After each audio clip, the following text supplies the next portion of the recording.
Should be closer or further? There, now I can see all of me. You're good. It'll change a little bit once I add Ethan on there too. Oh. I could change the screens around too, so Nice. I could put people in different spots.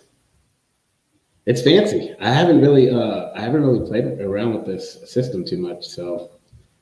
You've learned a lot about technology recently, I feel. Yes, so I've been studying. Look, there's Ethan. Perfect. He's always a hot mess too. Like Ethan's always the hot mess. Yeah, he already look. He already dropped. That's why he's still single. He already dropped the call. That's awesome. You got the corona? You okay? Yeah, no. Well, I'm wondering because I was sick the week before quarantine really started. I was wondering, could I have had it? Yeah.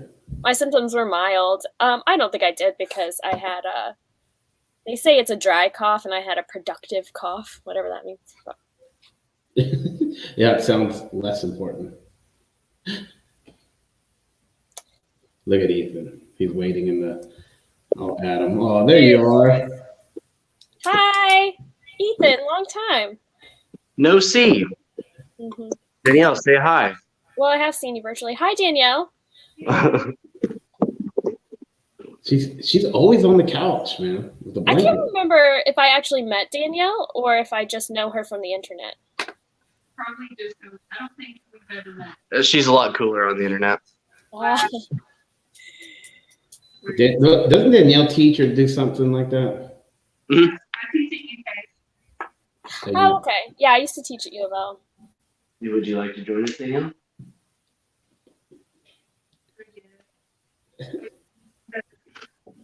She hates us. Danielle's got a real shirt on. Ah, smart. Yeah, so poor. She's wearing a shirt that I used to wear in college.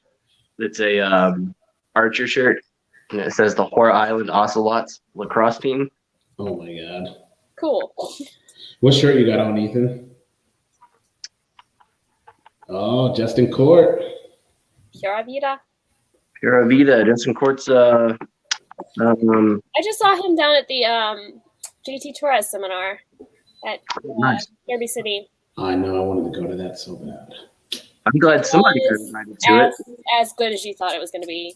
JT Torres is the coolest. I know.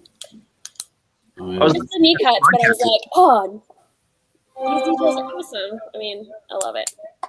His episode with Chewy was really good. I haven't watched that yet. There's just so many podcasts out right now. It's hard to keep up with them all. Because that's just kind of what the jiu-jitsu community is doing now that we're all isolated from each other. It's like, well, we can talk over the internet. Did you just make yourself really large and us really small? Would I do that? No. I'm also trying not to freak out, and I think I'm playing it pretty cool, but there's a bee right beside me, and I am really scared of them.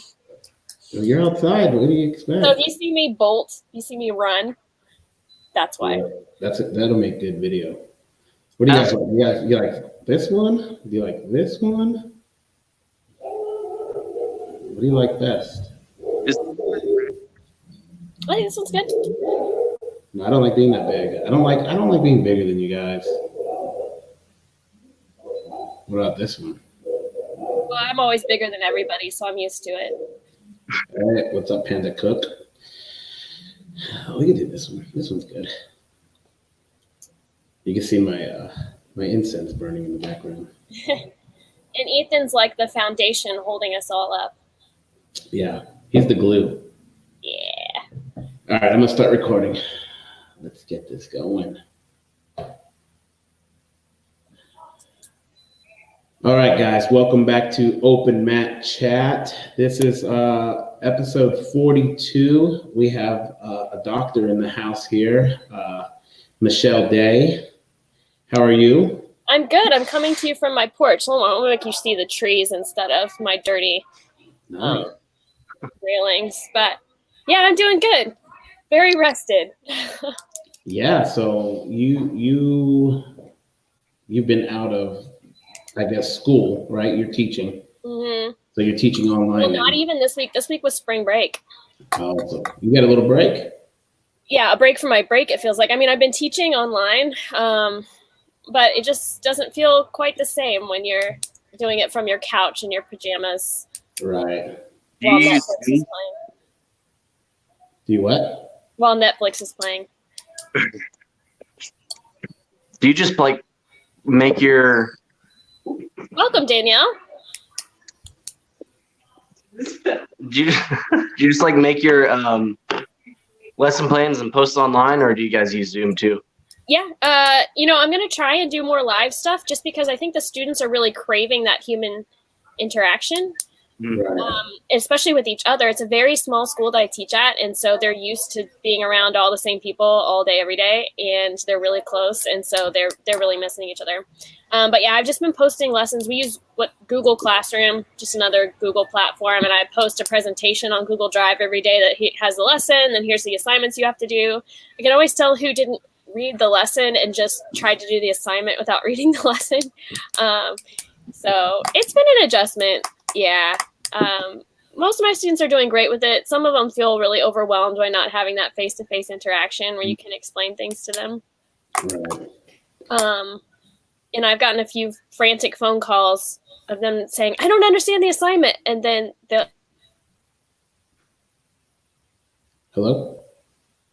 say, yes, you're doing this right. So. Yeah, that was a big reason why I didn't like taking online classes in college. Like, I didn't have the professor there to, guide with me and walk me through. I mean, really, the hand holding just kind of helps mentally. Yeah. Well, it's also different too if you sign up for an online class versus you had to convert it halfway through. Just because the rhythm of how you do the work is different, the structure is different. Yeah, everything's different about it. So if you didn't sign up for that, it's a pretty big adjustment. There are plenty of ways to do good online teaching, but it's hard to switch in the middle of the year. But our students are doing great, and our administrators have been great at supporting the teachers. So we have pretty much best case scenario where we are. You teach English, right? Yes. Fine. I had to get rid of my cat. Did you see that? I did. Yeah, she started jumping on the equipment. No, can't have that. No, she tried to bite me too. Oh, that sounds like a cat. Yeah. Ethan, are you having a drink right now? I was about to. Are you sober now? Yes. He's been drinking every day, all day. A lot of people have been doing that. I mean, now that we're both stuck at home, that's like all we do. And I don't know, like it's so hard to stay motivated, especially like where I'm still a student, but I'm also teaching. Mm-hmm. Like my own homework to do, and then I have to grade homework. So it's so hard for me to like put time into focusing on doing what I need to do, especially when I have like Netflix here at the house. So yeah, and I think that's okay. I started this pandemic thinking, oh, I'm just going to be so productive at all the things I never have time to do. And then I realized the thing I need the most is to find some like peace, not some productivity. I just spend so much time going from one thing to the I agree.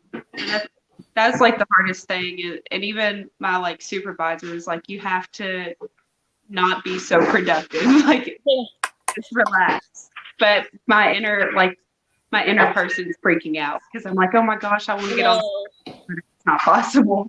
I know. And I'm just so used to doing so many things, and especially so much exercise during a given day, that it was hard for me the first couple of weeks. I like spent a lot of time on the floor just staring at the ceiling and calling my friends like, help. I feel like I got a rhythm now.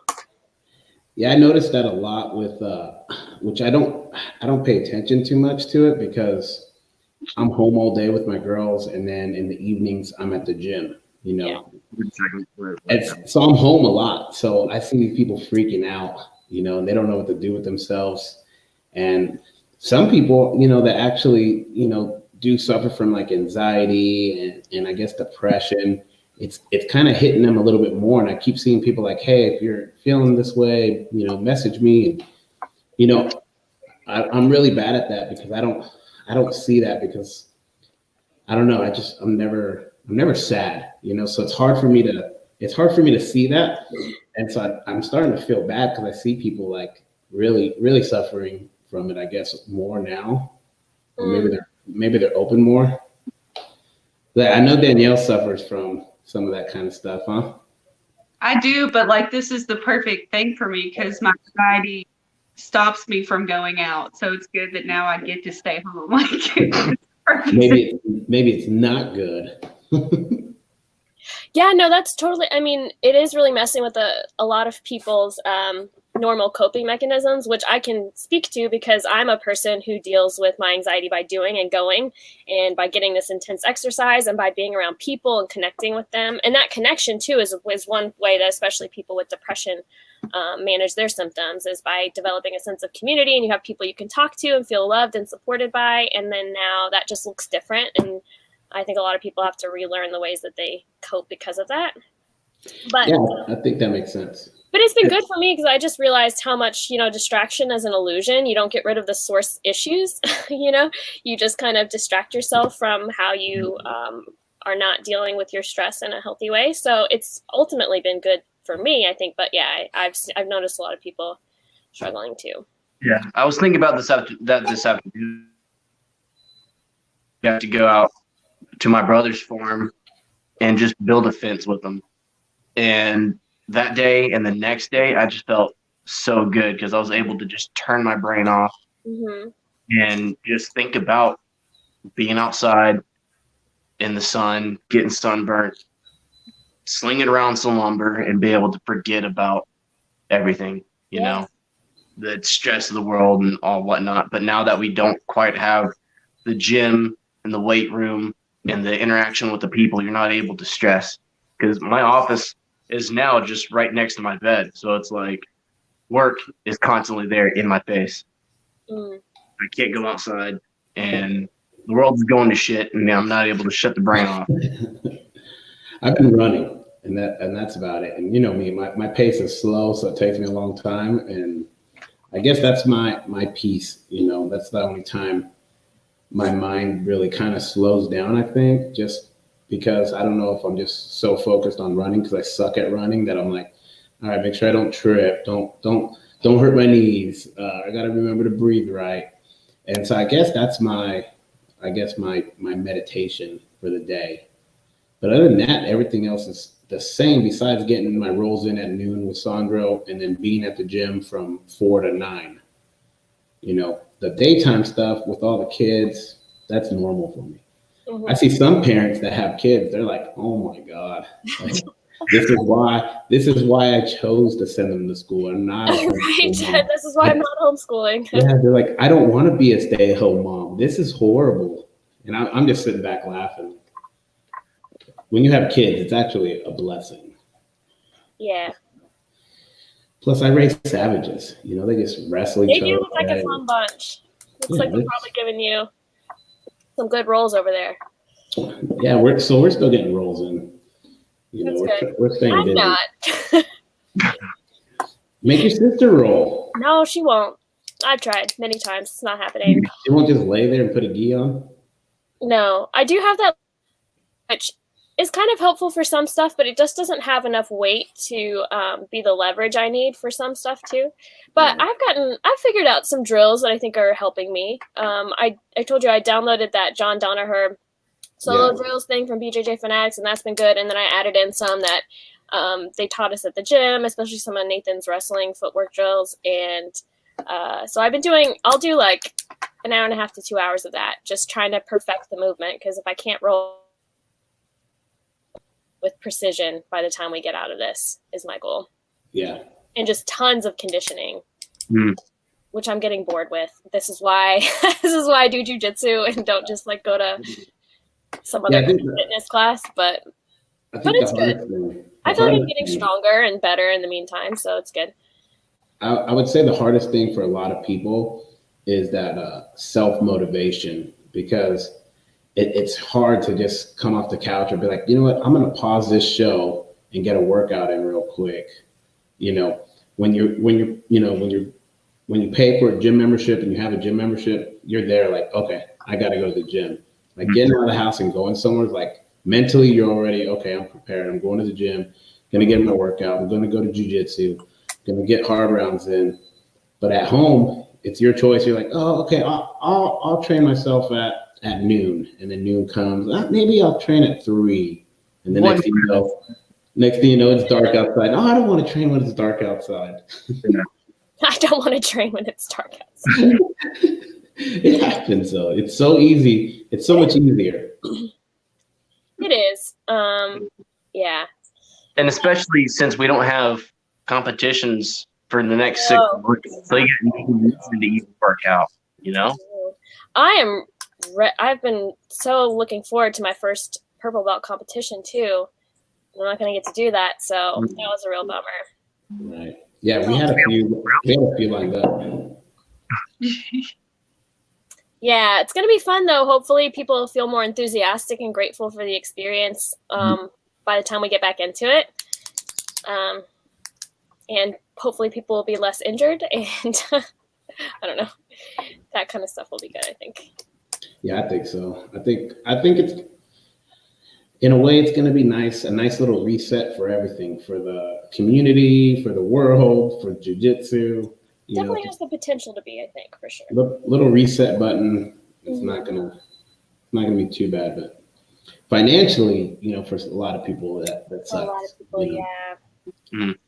Yeah, I can't even pretend. I mean, I know my job is secure right now. I'm still getting paychecks and I'm still working, so right. That doesn't really affect me. But yeah, I'm really hurting for a lot of people who it does affect. My sister's in the service industry and she's having a hard time. So I mean, the stimulus package and stuff will help. Seems like communities are trying to come together to support each other, so hopefully we'll weather it. Yeah, I do like that. I do like seeing all the support from, not even, I preached about it, seeing the jiu-jitsu community supporting each other. And I know me and a couple other gym owners and coaches, we've all been chatting, checking in with each other. But like even my neighborhood, like we're on a Facebook group page, and even them, they're checking on everyone. Like, if you can't make it to the grocery store, let me know. I picked this up. Do you need this? I have meat. Do you need meat? I have toilet paper. You want toilet? So like, even my neighborhood's already kind of bartering. Like, hey, I just picked up 2 packs of toilet paper. I need ground beef. Who has it? And so I think that's pretty cool. And then all our elders, all the older people in our neighborhood, everybody's getting their groceries and just mowing their lawns, taking care of them.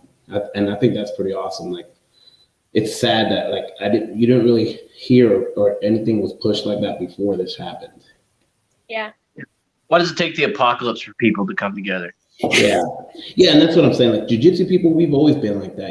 If we have a fundraiser or a seminar or a benefit for somebody, we all come together and cross train. Most of the gyms that I communicate with, we're all on that same level. So we're kind of used to seeing that, but seeing like the average neighbors doing it, to me, it's just it's like fresh air. It's like nice to see.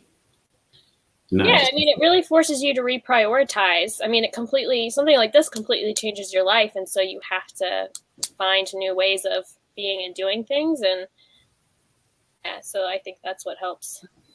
Yeah. Mentally, it's tough for a lot of people, but mentally it is. Mm-hmm. Especially when you guys are on the grind. Like I was getting ready to do Detroit. Ethan was do Grappling Industries in Detroit. You were getting ready, right, Michelle? Were you going to do? I was going to do Chicago and Detroit, and I wanted to do American Nationals. I don't know if that's going to happen. I really want to do Masters Worlds. I've never done that one before. Yeah, so we were planning that too. Yeah. So these few tournaments were going to be my warm ups, and just to see what I need to work on. And so I'm pretty disappointed in that. But it's all temporary. We'll get there. Get back to our routines. Yeah. I think those first few rolls are just going to feel so good. Just going to feel so right. They are. Yeah, but then right after, when you have longer than 6 months and your hands hurt. I know. I'm so sorry. Puke. No, my grips still hurt. I still got this knuckle right. Can't get it to heal. Some gi grips. Yeah, someone I posted about that open mat party, and they're like, "Yeah, we're gonna have to do 1 minute rounds, 1 minute rest." No, but I've got my gi, so I hang my gi up on the doorway in my front door, and I do like pull-ups and stuff on the gi just to kind of keep those grips a little bit. It's obviously not the same, but you're kind of in shape. I'm kind of in shape. Last time I was on the show, you said I had guns. You did. You have guns. And you beat Jacob Couch in push-ups. I did, and I will never let him forget that. Yeah. That's an accomplishment in and of itself. He did ask me for a rematch, and I said, no, I'm retiring undefeated. Smart. That's smart. That's how you become a legend. That's how you do it. Hey, what about you guys check out Thor's video today? Yes. Oh my God. Ethan. That's the most Thor video ever. He made a music video, bro. About missing the gym. Jim. Yeah. He needs to get back to his gym. Oh, all of the portrayals of the coaches were awesome too. Yeah. Wouldn't it be cool to get yelled at by Abdul? All that stuff.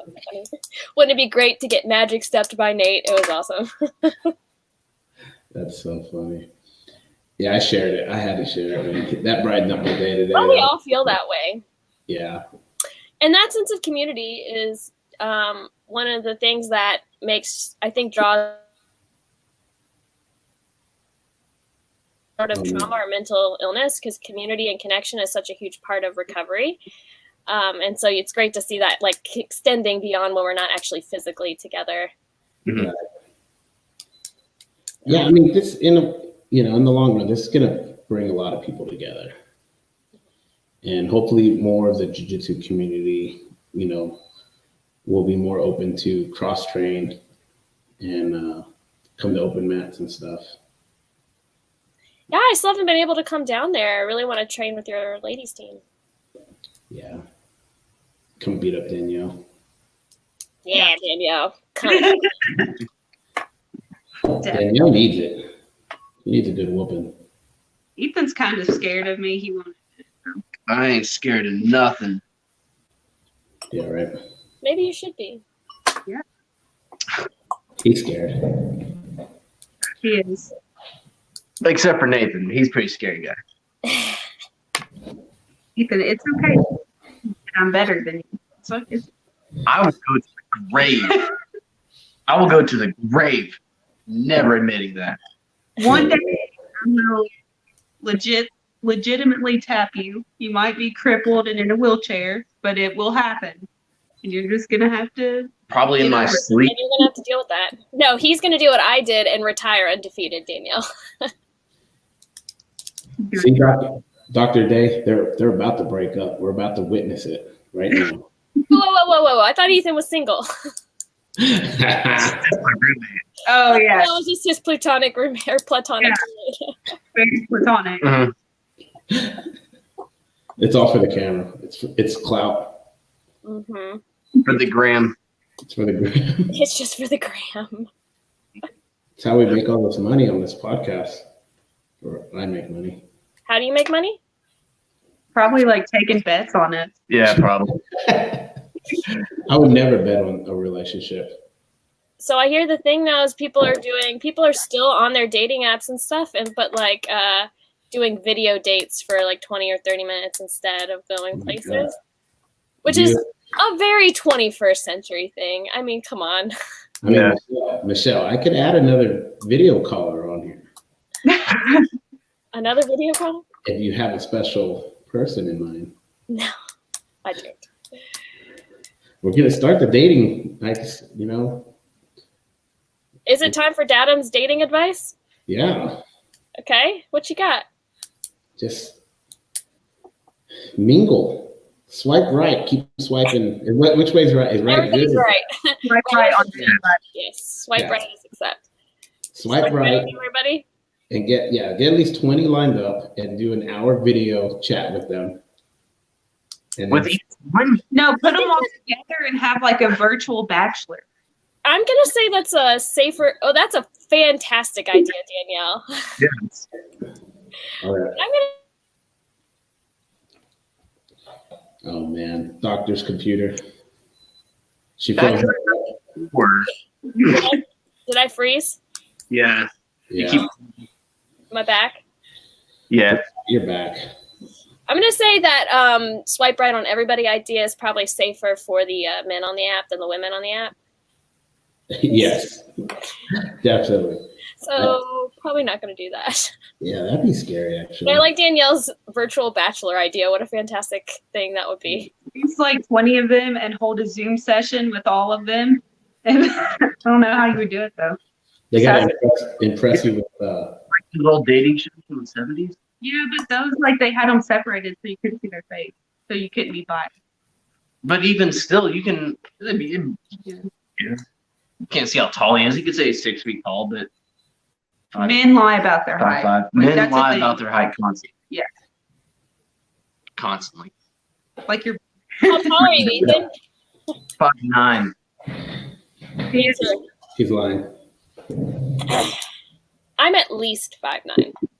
I don't know why that's so funny. Yeah, she is. She's so minimum. Did you say I'm so? What did you say? Tall? You said you're tall. so Right? tall. I am tall. Roughly Ethan's height, I will say. Yeah. I Roughly. mean, definitely, you're stronger than Ethan for sure. Yeah. I don't doubt it. Oh, that's without a doubt. I haven't been to the gym in almost 3 weeks. So You can do That's push-ups. body weight exercises going? She's been doing pull-ups, bro. I have a whole strength and conditioning program for my strength coach, so I'm rocking. Dang. And my friend Kristen challenged me to this like CrossFit style workout the other day, where it's awful. I don't recommend it, but if you like pain, this is a good one. You pick 2 exercises. In the first one, you start with 1 rep, and the second one, you start with 20 reps. So it like equals 21. It's called blackjack. And then you count up on the first exercise until you get to 20 and count down on the second exercise so you get to 1. So I did burpees and dumbbell thrusters. So it's 20 rounds of 21 exercises. It was terrible. Does it sound like fun? It was not fun, but I finished it because I have this thing about finishing what I started. And I'll tell you what, by around 6, I was ready to quit. Yeah, you're pretty competitive. I don't think. Yes. I don't know. I don't know about that. Listen, What makes you say that, Adam? listen. The fact that I challenged your 9-year-old son many times to stand contest? Yeah. Yeah, he said he'll do it when you come up here. I would, just be so delighted to make your child cry when I meet him. And he said he's rolling. He's rolling? Okay. Yeah. And he's like, he was asking questions like, does she know a lot of leg locks? And I was like, oh, no. No. He knows a lot. I know. Hey, you would be so proud. There's a knee bar that I occasionally hit when rolling now. There you go. He hits heel hooks. And an ankle lock. An ankle lock I occasionally hit as well. See? I'm a big fan of those. She wanted to challenge Isaiah to a handstand. Well, how much is Isaiah in my weight class? No, he's only 65 pounds. Good. He's still got a good heel hook though. I bet. But yeah, she wanted to challenge him to a handstand competition. I didn't want to. I did challenge him to a handstand competition. I'm still waiting. He could do 42 feet down the mat. That's fantastic. I'm happy to hear that. So, I think I'd smack you. You think what? Isaiah would win. It would. You want to make a wager? Yeah. He's getting good. You want to make a wager on that, Ethan? $10. Okay. Your $10 against I get to publicly shame you on your own Instagram. Okay. Cool. Everyone shames him, so it's easy. Yeah. This is going to be great. I can't wait to take a victory lap. Hope that Isaiah's training up because I come to play. He's always training. He's competitive too, so. Good. And he talks a lot of smack. Good. I'm ready for it. He hurts people's feelings at the. You have to read it in. Yeah. I used to be a lot more sarcastic until I realized that I hurt people's feelings sometimes too. Yeah, people tell me that too, but I'm okay with it. I don't mind. You never hurt my feelings. I think you make Ethan cry a lot. No, Ethan. Well, yeah, a couple times. He's like, yeah. Well. Sometimes we get them when it's low, man. And even when it's really low, we're like, man, we shouldn't, but we still do it. Yeah, and then Danielle's right there to help just kick him again. Yeah, he puts him down worse than us. She's meaner. You don't even know, Michelle. You don't even fucking know. No, it goes both ways. No. Yes. No. If he loses, you'll be like, you sucked. What were you doing in competition? He gives me so much crap all the time. Yeah, you say I suck at jujitsu, which is That's one of the most true statements I've ever said in my life. True. See, Michelle? I have to keep them together. I have to calm them down and make sure they love each other. Yeah, it's all you. All you. Well, that sounds like a really supportive relationship. I'm happy for you both. Ouch. Michelle, you're supposed to come visit. Yeah, I'd love to. Yeah. There's a lot of things I want to do. Compete, go to some open mats and stuff, see my people. I was supposed to do that seminar too with Bluegrass Women's Jiu-Jitsu, where I was going to talk about trauma and jiu-jitsu and then teach some positions. I was going to teach just a few basic positions on that are overwhelming and how do you deal with when you're overwhelmed, which is especially good for beginners. But I was really excited about that. But I think Gina made the right decision in canceling that, I think. And I think a few days later was when they mandated everybody kind of shut down. So, but hopefully we'll get to do that over the summer. If we're done with this stuff by then, I would love to do that again. I'm hoping this will be done by June. Mm-hmm. Everyone thinks May, but I don't. They're talking about this won't peak till another 3 weeks, and then no one knows. Lots of people have predictions. I mean, the people I trust the most are like that Anthony Fauci guy. And until he gives a concrete prediction, then I'm probably gonna just say nobody really knows. Which living in that uncertainty is terrible, but it is what it is. There's other ways to find a sense of control and stability for yourself that don't rely on this knowing the deadline, you know. Mm-hmm. Yeah, I know. Like a lot of gyms are they're worried, which they should be. Yeah. I can only expect my guys to keep paying me, for so long before I'm like, dude, I just feel horrible. I know. But we also are doing some online classes, just kind of like Core's doing. So I think that worked out perfect for you guys. Mm-hmm. It absolutely did. They're good too, So I feel like I'm staying up to date and just not forgetting the old knowledge of jiu-jitsu. Right. Yeah. Yeah, that's the tough part is your timing and stuff, from like actual live rolls and sure. And your cardio, live rolling cardio. Yeah. How are your injuries healing up? Pretty good. I told you, my grips are still hurting. I've had a wrist injury for a little while that is acting up more. I don't know what that's about. I'm sure I'm doing something in conditioning. I've had a back injury. I had a back injury most of last year. That's mostly been fine. And it's okay too. Mm-hmm. Some of the running and stuff I've been doing hurts it worse than jiu-jitsu does actually. So, and I also have a rib injury. It's not really an injury. It only hurts when I've really strained myself during exercise. Like if I really, really go hard, it's kind of under my rib / I don't know, maybe shoulder blade, and it almost never hurts. But I heard it last night again. I was like, I'm not even rolling. How is this? So, but the rest of everything that was tweaked and sore and stuff feels great. Like my neck feels great. My elbows, I had a dislocated elbow when I was a kid and it gets sore a lot, but it feels fine. So knees are fine. Haven't had my kneecap popped out in a long time, so that's a good feeling. Yeah. Oh yeah, that's always fun. So yeah, it was really fun. Yeah, I noticed yesterday I was well actually no, it was this morning. I was taking the trash out. Usually my back fucking kills me. Uh-huh.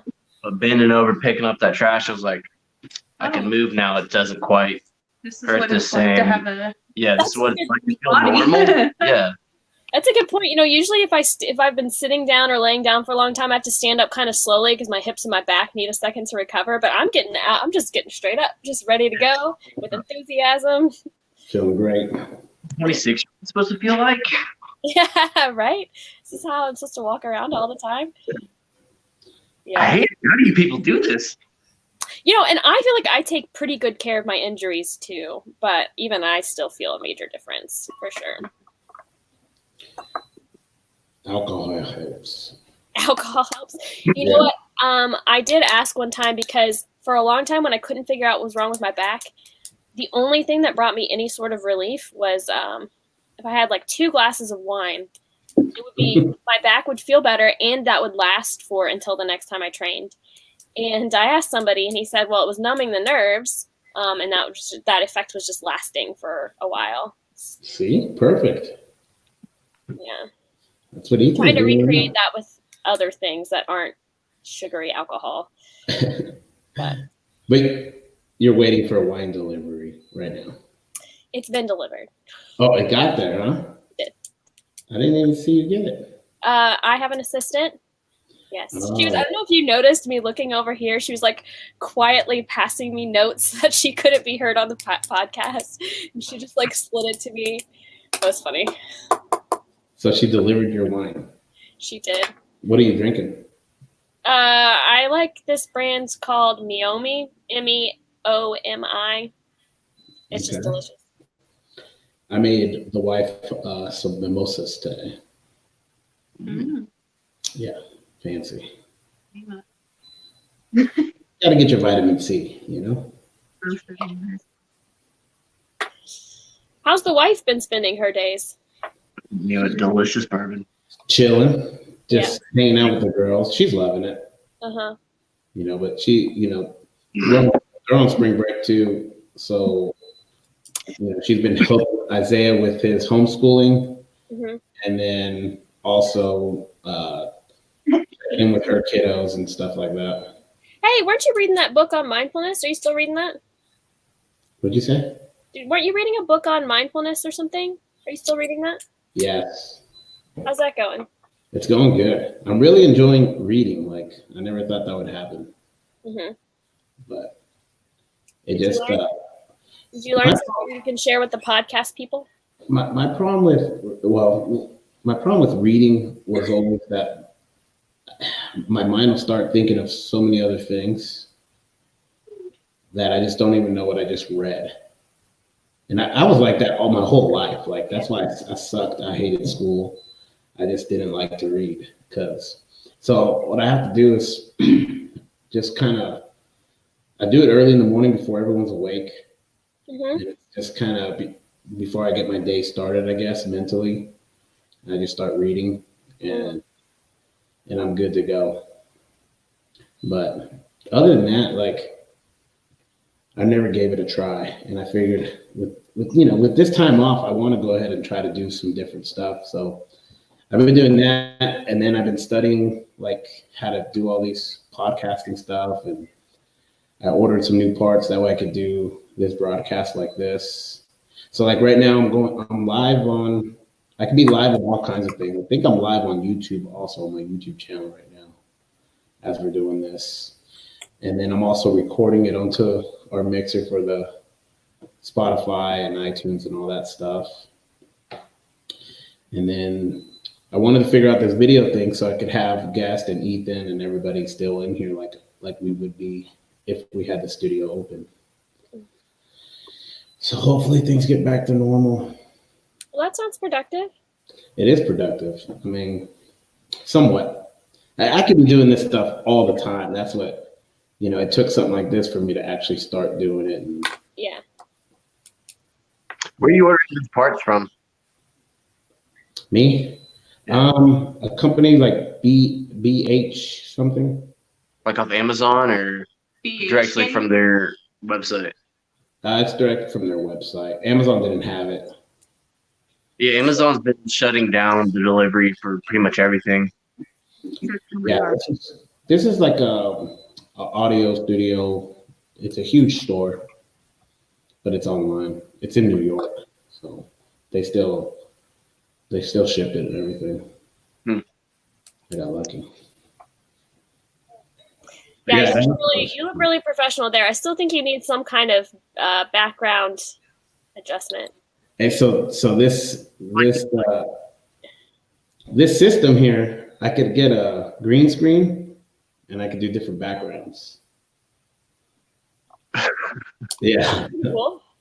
Yeah, we could be all over the world doing the podcast. All over the world. You could make it you could do a big picture of my face. I decorated a little bit. I put a tree up. See that? Some trophies? There's some trophies. What trophies are those? What is that? That's the Naga team trophies. Okay. Yeah. I got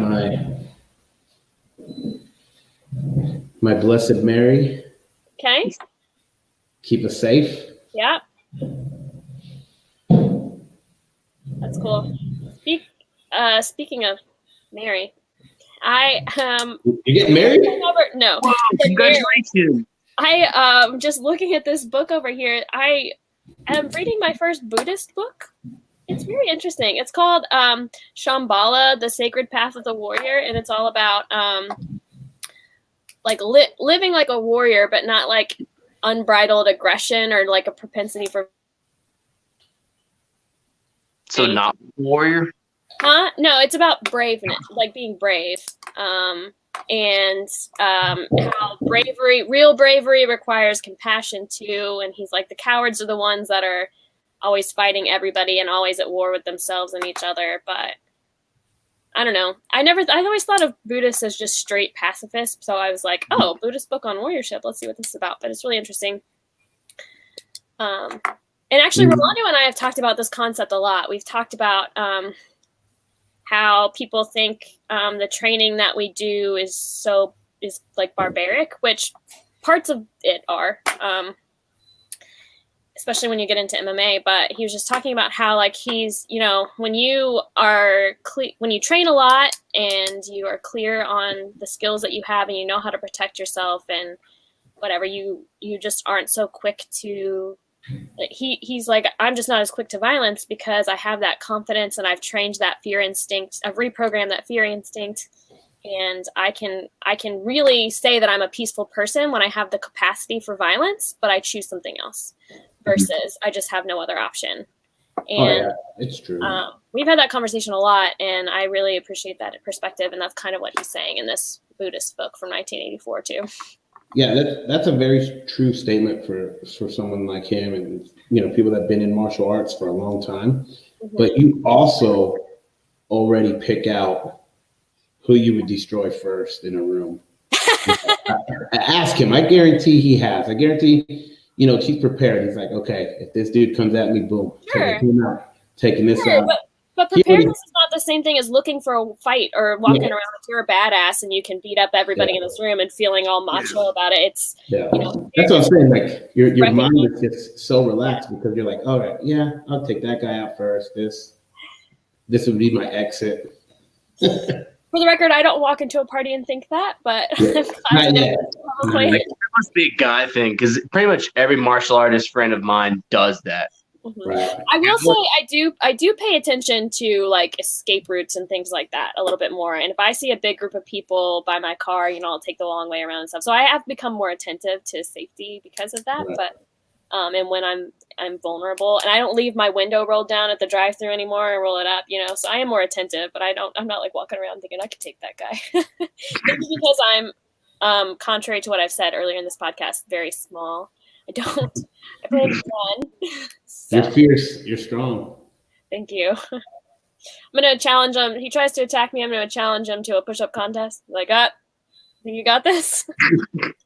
You're like, have my wallet. You can't stand walk further than me. That's perfect. No, but it's true. Like people always just think, oh, you're a tough guy or something like that. Not so much anymore, but I think back in the day, there was a lot of people that were doing that. They were wearing their tap out shirt, their affliction shirt, and they were going and starting stuff with people, and they didn't even train. Yeah. You know, they watched it on TV. You know, and those are the guys that I've had. You know, years throughout the years, show up at the gym. I want to fight, and then you give them a day of training, and they're like, never come back. They never come back. Yeah. It can be a difficult thing. Yeah, it can be a difficult thing for some people, whether it's your ego or whatever else it might be. Right. Yeah. Danielle, you reading any books? I've read a lot of Rousseau. I'm not really reading for pleasure right now. I'm reading for he's kind of interesting dude, for sure. Yeah, that was another thing. I guess I just had to find something that really interests me, and so a few people recommended this book to me, and it was that The Law of Success. And so I just been, you know, reading that. It's like a lot of the stuff makes sense to me, you know, and it's just about, you know, trying to be successful in your business and what you're trying to do. And they talk about, you know, just going all in and not being scared of anything. Like, and that's kind of some of the stuff that I did, you know, like I gave up making lots of money to start a gym, to start with no money, you know, at a time where the wife was she was finishing up her schooling, you know, so she wasn't even working. You know, it was a scary situation. You know, I had a 1-year-old son, new to Kentucky, and I was scared to make that jump. And I had, you know, I never owned a business. You know, I ran a few businesses, but I didn't own them. And so that book always pushes that, you know, fear is just a state of mind, you know, and so that's kind of a cool quote I like, because I kind of think that way already. It's just it's kind of cool to see, you know, all these people in this book just keep pushing that, like, and it's kind of good timing too for everything that's going on right now. It's kind of cool. It's like, you know, even though, you know, we're thinking about, you know, not losing gym members and stuff, I'm looking at how to advertise better, how to go forward once we get to go, you know. And so that's why we're going to have a jiu-jitsu party. With taco trucks. That's like my ideal scenario, jiu-jitsu and tacos. I love it. And margaritas. And margaritas, even better. Yeah. I'm reading this one that I will mention because what you just said made me think of it. It's called Unfuck Your Brain. Oh, is that the same person? Huh? Does he? What other books do they have? Her name is Faith Harper. She has a bunch of others on mental health. Let's see. This is Your Brain on Anxiety, What Happens and What Helps. The Art of Adulting. The Art of the Adulting. I heard of that one. Yeah, so I mean, she's got a PhD and lots of certifications. Her thought one version of psychology and mental health and trauma that people could just pick up, especially if they're not comfortable going to a therapist for all of that same pieces of information. So I've been reading that. I mean, I've been studying that stuff for a really long time, but it was even good for me just to get the simplified version of all of the brain science that happens, and then why you can be trying to rationalize with yourself to not feel what you feel, and why your brain insists on feeling that way anyway. So like that fear is just a state of mind, well, which I like, and I've heard that before, and it inspires me, but also just a state of mind. Like sometimes your mind gets hijacked by parts of your brain over which you don't really have control. The like animal parts of your brain that are connected to your body, you don't really have conscious control over those things. Your conscious control lives in the front of your head in your prefrontal cortex, and you can try and have a conversation with the part of your brain that processes fear, but it's not like I tell it what to do. That can be a really complex thing for people. So all of that to say, this book is good for figuring out like how does that work, and how when the animal part of my brain is going into protection mode, like fear processing mode, how do I manage that? Sounds like a pretty interesting book. It is. There's also like a longer version of all of that science that I've read in this book called The Body Keeps Score by Bessel. But it's a little more dense. It's a little bit harder to get through, but more like better information. So besides your schooling and stuff, are you a big reader? No. I used to be. When I was a kid, I always was, but I just had so much. Being an English major, you just have so much reading all of the time. I mean, so much.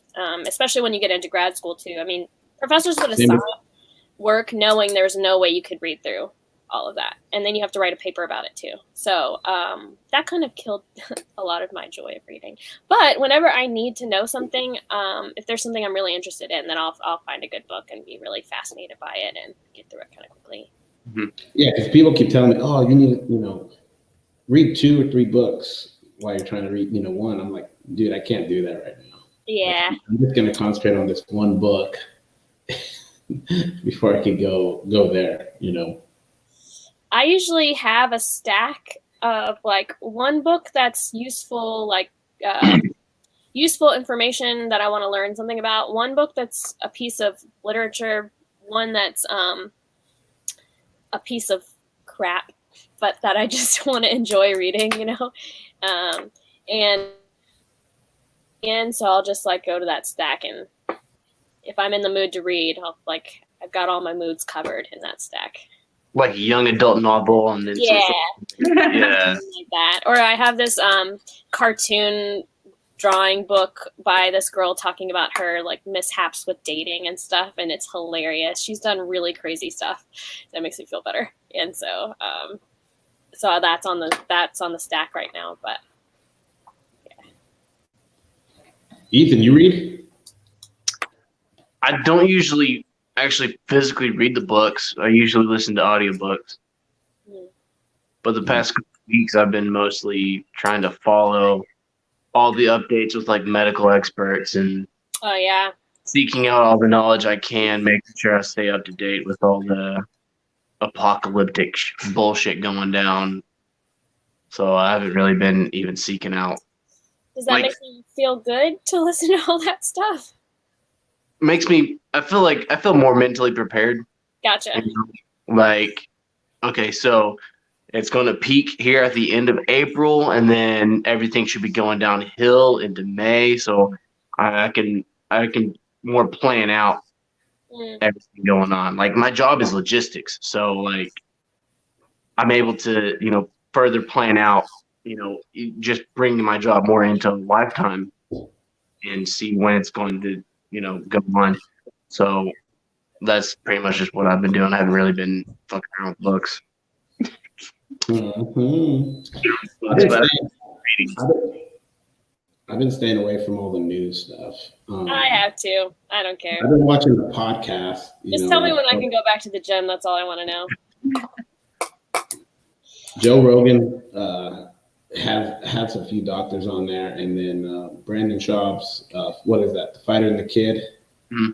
They had Dr. Drew on there, and those were pretty good. I like those. They're pretty upfront, pretty blunt. It is a big deal. Kind of just relax a little bit, though. I'm loving all the interviews with all the bigwigs in the jiu-jitsu community. I've had a good time listening to some of those. Mm. Yeah. And just seeing different perspectives on the sport and stuff. I've really enjoyed that. I don't so much like all the drama between people who don't like each other, but otherwise I've enjoyed. Yeah, I don't pay attention to that kind of stuff. I kind of do. Not because I like it. I just kind of want to know what I like to know what the different conversations that are happening are. Right. And so, if there's there's always beef between Gordon Ryan and somebody else. But if you dial past like the personal attacks, you find that they've got ideological differences about the sport, and that is where the real disagreement is. And so those sorts of things I'm pretty interested in. But you kind of have to sift past the sort of did you ever watch that show Bad Girls Club? Anybody? Just me in college? Okay, no. I watched a few. You kind of, or Jersey Shore maybe is a better. You have to kind of sift through those bullshit personal attacks to get to the interesting parts, I think. Yeah, I watched a few when they first started. Yeah. The part I'm having the hardest time about with all this is not being able to touch people. I mean, my sister's not really that touchy-feely of a person. Neither is our dog. Our dog has become less touchy-feely in the past couple of weeks than he usually is. No, He's our Look dog, at you. He's scared of you humans. You got the corona, bro. It's a real problem. So I'm already a very touchy person, but also I hug people a lot. I'm in jujitsu a lot. I mean, obviously that's constant contact, and humans need that because it releases oxytocin. And so this is one of the reasons why jujitsu is good for mental health or trauma, is because it releases like endorphins, oxytocin, and stuff. A lot of that through the contact with another person, and I'm getting none of that, and I just want to hug. Yeah. My sister the other day if we could just link arms, so I just could like feel another body on. So How's she handling it? She writing music? yeah, she's working on finishing editing on an EP. So she has 5 songs about to be released. So we're working on that, and she's writing a little bit. And just, I don't know, honestly, she's an introvert, so I don't really see her a lot throughout the day. But Do you guys record that yourself, or do you guys record that yourself? No, we go to a studio. It's a really great, actually. My sister made a good connection with this guy named Vince, who's been in the industry for decades.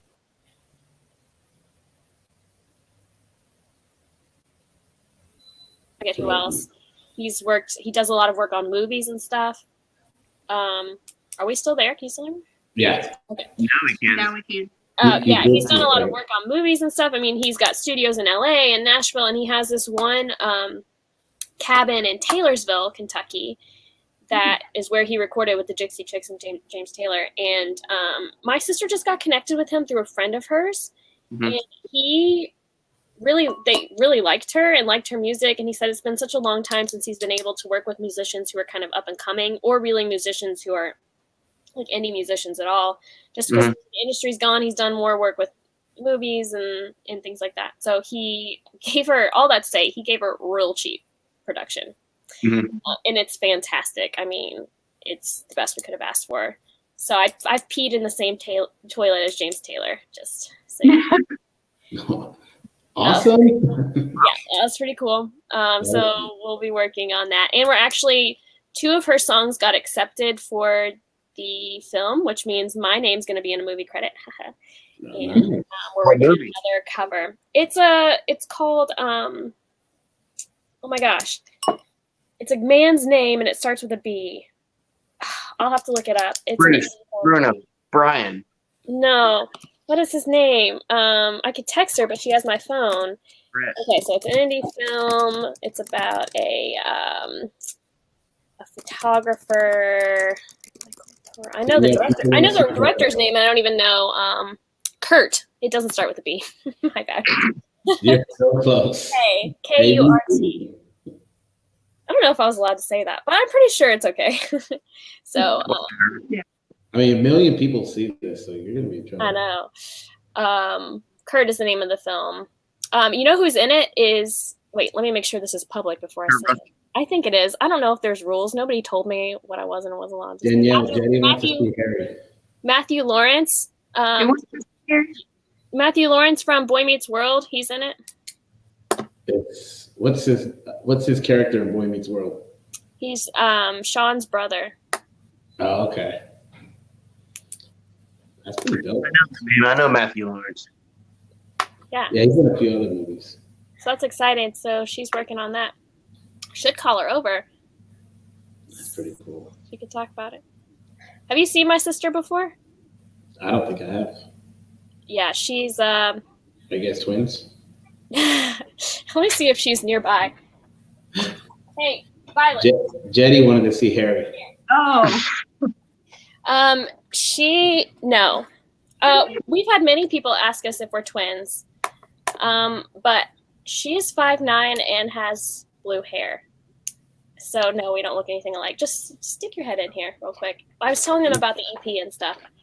You should get blue hair too. Hello. It's purple. It's like Violet. Yes. Yeah. Cheat sheet on the head. Don't forget the name. That was good. See?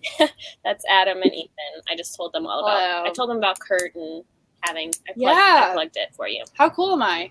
That's I pretty cannot cool. figure out. I feel like it's like opposite of how I'm moving on this thing, so I can't figure out like Yes. where I am. You're there. You're there. Yes. So if you think you're moving left, you're actually moving right.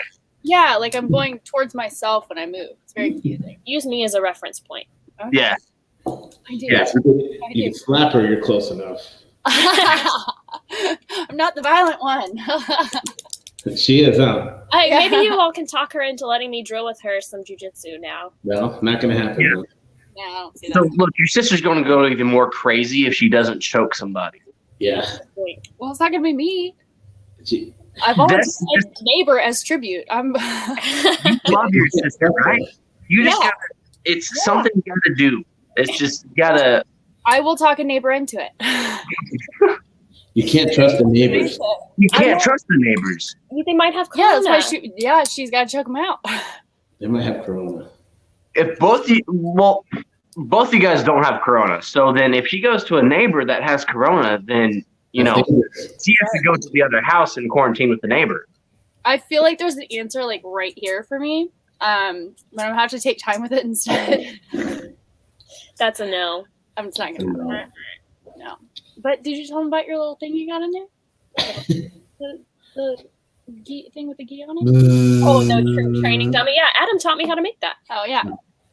I'm cool like that. Yeah. So she can choke that forever. It's so not the same. It's not the same. I don't know why I find that troubling.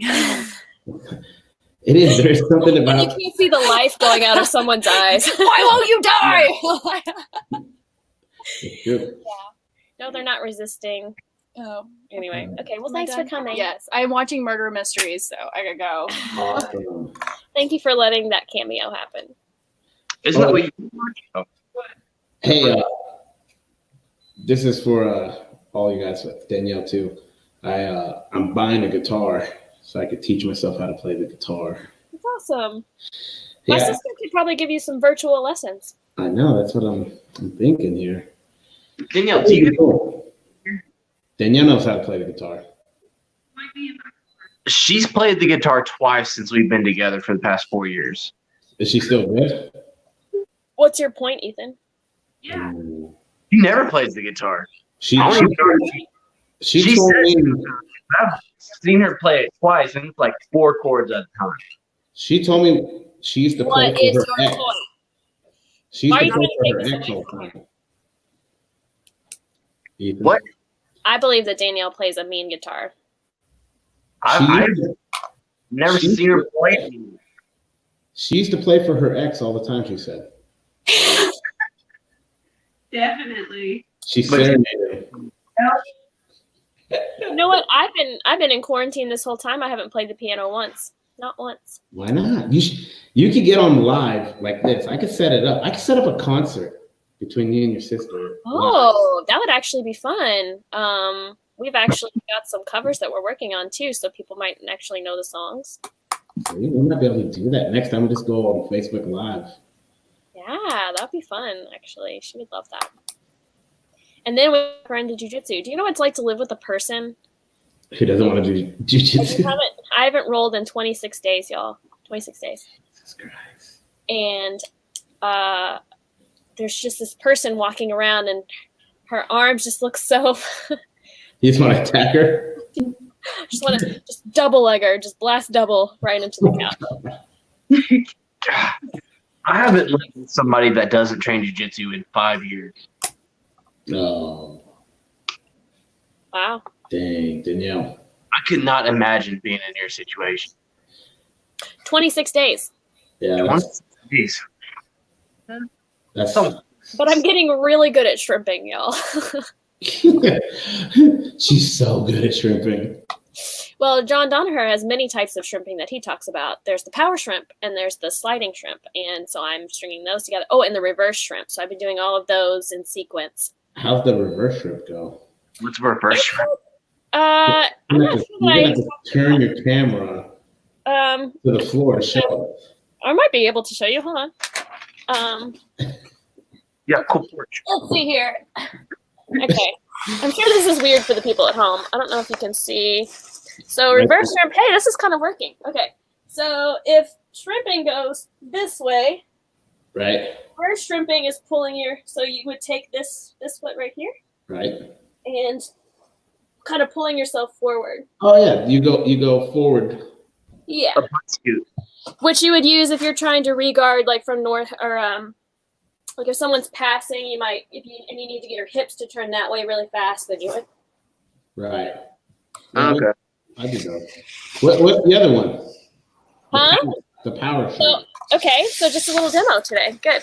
So the power shrimp is for really getting. He had a better explanation, but basically, really when you really need to get your hips up and out, and so it's more like the power shrimp. It's you come up on your shoulder more. Can you see? I'm not just sticking across the camera, and you kind of down towards the ground, so you can just kind of power back a little bit more. Wait, do it again. We need more viewers. Okay. That's not funny. Then the sliding shrimp is kind of traditionally what you do during your warm up, where you don't lift up as high because you just need to scoot back from underneath somebody. Mm-hmm. So it's just like that one. Oh, okay. With an explosive. So usually he said they string them together, like you might power shrimp first, so that you can kind of connect your knee and your elbow is kind of the goal. Mm-hmm. And get your hips back, maybe not cover as much difference, and then the distance, and then the sliding shrimp would be like covering more distance, and you don't need to get up as high. Bumping them up, creating the space, and then once you have the space, you just slide your hips straight out. Yeah. Yes, or more, it would go this direction. So if you picture me trying to regard from, say, side control or something, I might power shrimp up, right? I connect my knee and my elbow, I clear this leg, and then I sliding shrimp the other way. Okay. Get That's pretty cool. That's on his solo. So yeah. Now he owes me a commission for selling his. Yeah, no, it's a really fantastic. Yeah, and it's free on BJJ Fanatics. I've been recommending it to everybody because he designed it for this process. Yeah. So he does that, and he does. He has several sets of solo drills, and then he also has some kind of mindset, like how do you string these together for a training program at home, which is interesting too. So he talks a lot about how movement in one sport is not the same thing as that same movement in a different sport. So you don't bridge the same in jiu-jitsu as you would in, say, even wrestling. So he talks about you need more torque than you do power a lot of the time in jiu-jitsu. And so he talks about how do you shrimp with torque versus power. It's really interesting. That's pretty cool. I mean, he is a genius when it comes to training. So yeah, I think it's pretty cool. All these big jiu-jitsu coaches putting their stuff out for free. You know, him and Tom and a few others. I think that's pretty dope. I do. It just really shows the love they have for the sport and for their students, and wanting people to just be able to continue. Right. And I was really touched by that as well. Yeah. Because I know it's hard for them too. I mean, they're in pretty good places financially, but they're also probably losing a lot of money. So that's Yes, because their overhead has to be crazy living out in Jersey and in New York. Like that's crazy. In California and all those places. Oh yeah, all these guys, man. Yeah, all this stuff. It's crazy. Like this definitely will be in history books, right? Oh yeah. I mean, we've already got students in our history classes their experience because they feel like, oh, might be something that's part of the public record of what people study in the future about what happened in Kentucky during the pandemic, you know? Yeah. Yeah, it's kind of crazy to think about it like that. Like, and this is actually history right now. This will be in the history book eventually. 2 major historical events that I've lived through. Yeah. And then what was the first one? COVID-19. First African-American president. Yeah. That's I wouldn't quite say that's culture shifting. Is that all in the history books? Not yet. What? Yeah. 9/11's definitely in the history books. Yeah. And, yeah, I mean, First African American. yeah, first black president of the United States. I haven't seen a history book since 97, 96. That's the year I moved to Kentucky. 97. Even It is crazy, and we've been at war since 2001, right? So kids born in 2002 have only known wartime. war. I mean, it doesn't affect us as much here, except I don't know. I feel like there's often this just blanket of tension when you know that we've got these conflicts going on. So yeah, that's crazy. Yeah, so the girls. So I have a 2-year-old and a 4-year-old, right? Penelope and baby O. And I don't know if you saw the video I posted the other day. They were putting these things on their face, like their mask, and they were coming down the stairs, and they're like, I was like, what are you guys doing? They're like, this is our mask to protect us from the virus. And I'm like, where did you hear this? What is going on?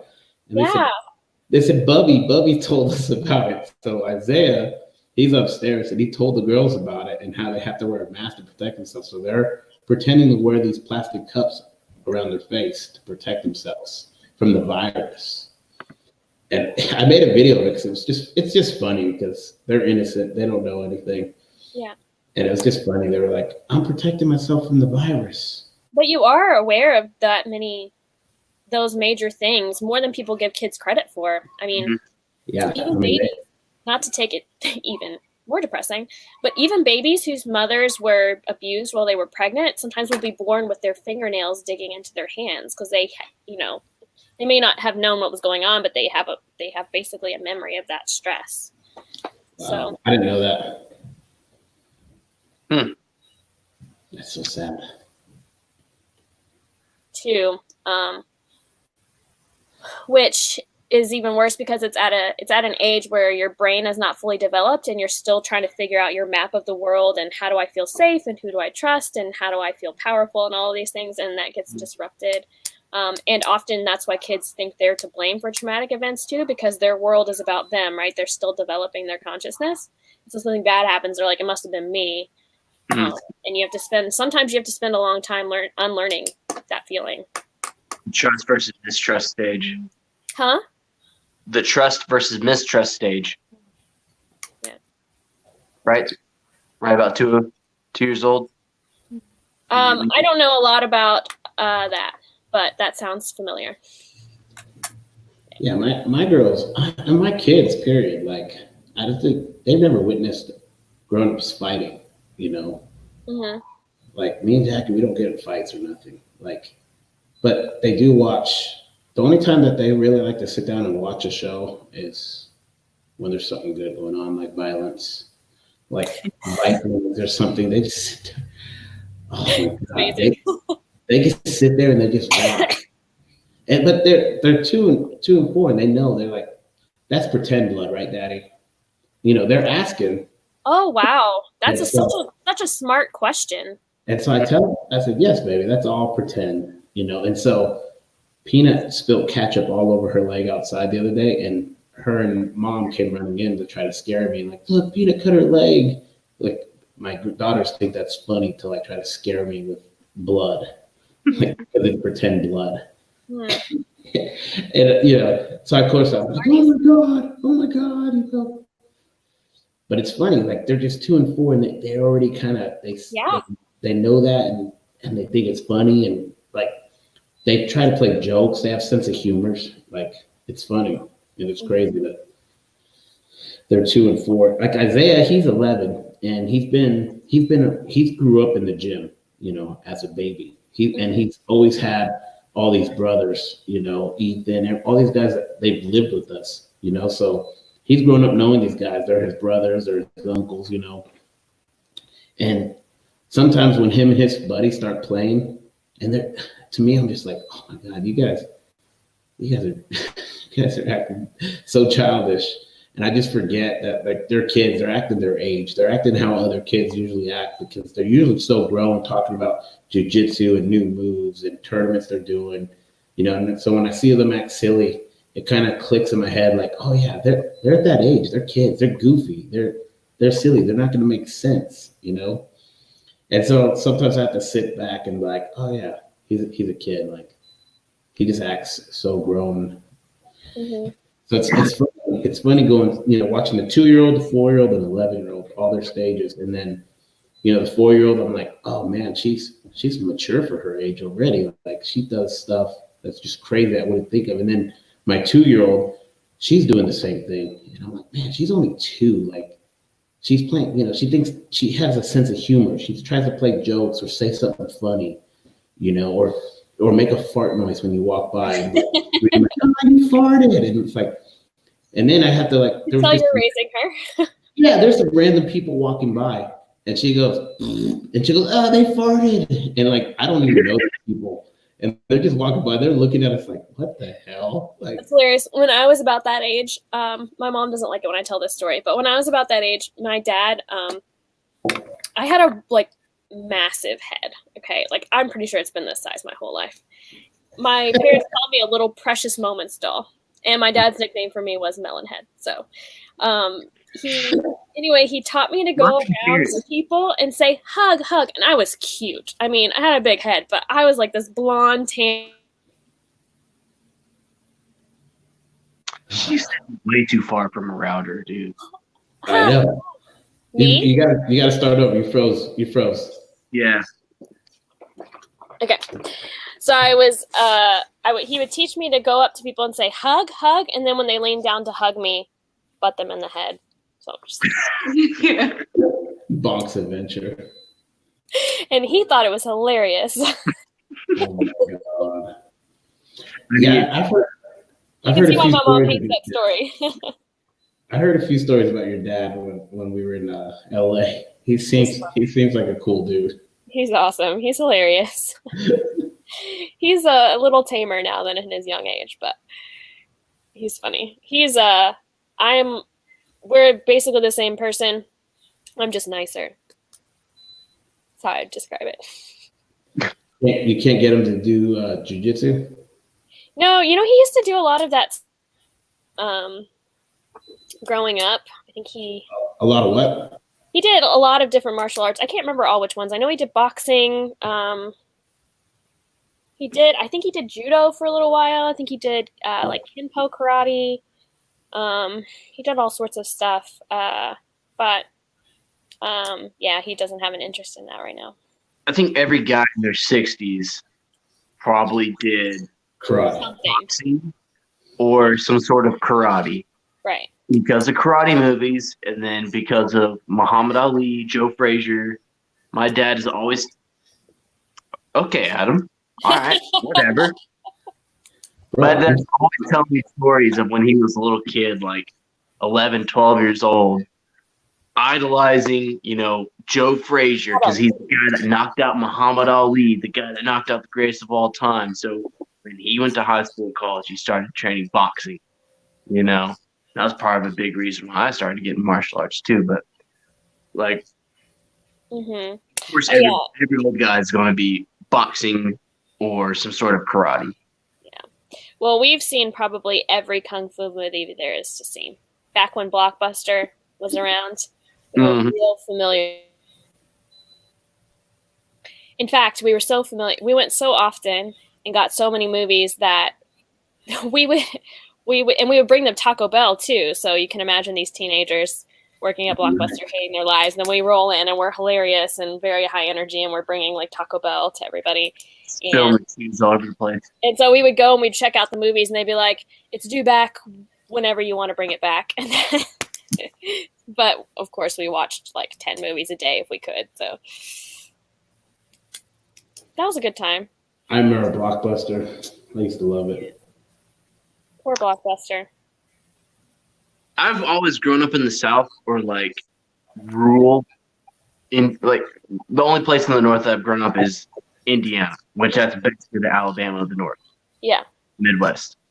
Yeah. We never had a Blockbuster. Are you serious? Always had Movie Gallery. If you guys remember. Hollywood Video. I've never heard of Movie Gallery. I've heard of like what's the family movie one?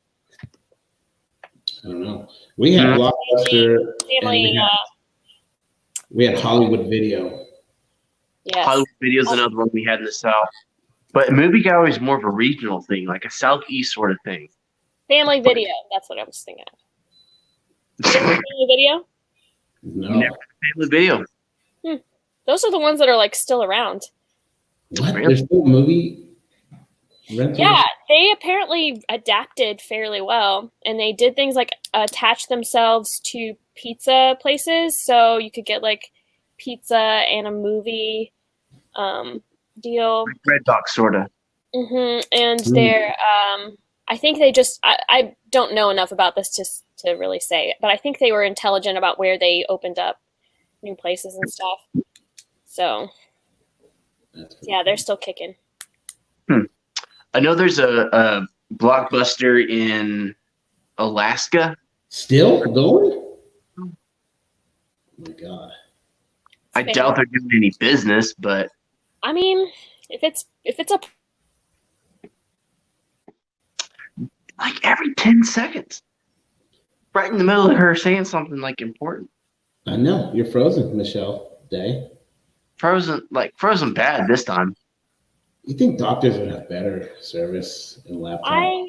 Really, with all this education, you think she would have better internet service? Oh no, but everything I have to say is so important. It's the government. The government cut you off. Well, everything's going great for me on my end. It doesn't show you the glitch? No. It's done now. You're back. Yeah, say what you just said. I mean, we've moved on in the conversation, but Well, thank you. I know you recognize that what I have to say is important. Yeah. I can see something like that sticking around just because it becomes part of the community and people love going there and they have a history of going there and they're just like, oh, this is just what we do. We go to Blockbuster. So I can see that sort of thing allowing it to continue to make money, but again, you're in the same sentence. I know. that was it. I had nothing else to say. Okay, that's good. It ended with Blockbuster, and that's good. Ethan was very triggered. I know. He's getting frustrated. Triggered, another term explained in those books I showed you. There you go. We're going to go look that book up. Yeah. Oh, man. It was awesome catching up with you. Yeah, you too. I've been checking in, even besides getting on the podcast, I've been checking in with everybody, all my jiu-jitsu homies, seeing how they're doing. And, Yeah. I know Ethan's probably had some secret training sessions going on. I'm not going to out him, but I've heard. Oops. We've been discovered. What do you mean you're not going to out him? You just did. Oh. I haven't. No. I'm not going to perjure myself. You got to do what you got to do, bro. And what I'm doing is playing a lot of video games. And working. Keep your mind sharp. Reflex sharp, strategy, all that. Well, Michelle, where can people find you? Facebook, Instagram? You can find me on Facebook and Instagram. On Instagram, it's Moshi Day, Moshie Day, as in the opposite of night. I told my friend that if you gave me an opportunity to shout out to my sponsors, that I would say he was my sponsor. So Yeah, let's see it. Who are your sponsors? Justin Bobro, thank you for your unconditional love and support, but I would love for you to be a financial sponsor, so step it up. Yeah, at least deliver you alcohol. Can you do that? Oh, I brought him fries today. What? Where, does he live by you? Not too far. He and his girlfriend have a condo a few minutes away. Nice. I know all these friends just within reach, but I cannot actually. I know. I've been delivering beer to my neighbors and surprised, ringing their doorbells and running. That's kind of you. Yeah, it's kind of annoying. Like I annoy them because I'll either knock or pound on their door, and then I run away, and they get all mad and come out, and then they see a 6-pack of beer. That's the kind of ding dong ditch I would enjoy. I know. First again, they're like, "Oh, blessings." Yeah, I was like, dude, if I get shot doing this, it's gonna suck. They're gonna feel really bad. But You can find Ethan Goss where? At the Boss Goss on Instagram and then Ethan Goss on Facebook. Oh my God, Michelle, we're gonna have you on in a couple weeks. We're gonna check in again with you and Okay. see if you got to strangle anybody. I'm gonna sneak attack my sister. I'll film it. I think that's what you should do. Remember, if you put her to sleep, she probably won't remember what happened. No, That's a good point. Ethan, you don't remember, right? no, I never remember it. See, That's funny. I've never been put to sleep in jujitsu. you're not trying hard enough. It started. Uh, I'm not. We're not gonna go there, Ethan. We're not going to. giving up too fast, huh? No, Ethan don't give up at all. Okay. Rage into the black, as Rolando Haddad says. He It's dies. not a concussion, so you're fine. He dies on the mat. He died doing what he loved, getting choked out. Yeah, that's pretty much what we'll tell people. All right, y'all. Good talk. All right, you guys. Peace out. Thanks for coming on. I'll check in with you guys later. Bye. Bye, Danielle. Bye. Peace. Bye, Danielle. Bye. Peace. Later, bro.